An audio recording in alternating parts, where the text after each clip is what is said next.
What's up guys and welcome to my new video. Today I'm gonna show you lag fix and freeze in CS2.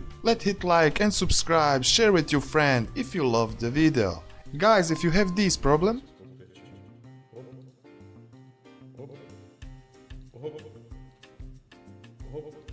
it's because your microphone. Go to settings and go here to audio, find threshold and put it to -30.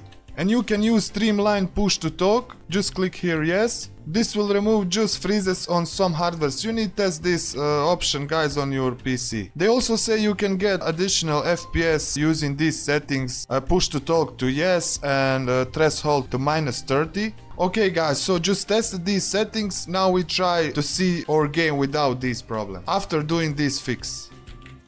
Close. Nice. And that's it guys. If this helps you, leave a like and comment, share with your friends. I see you in next video and bye guys.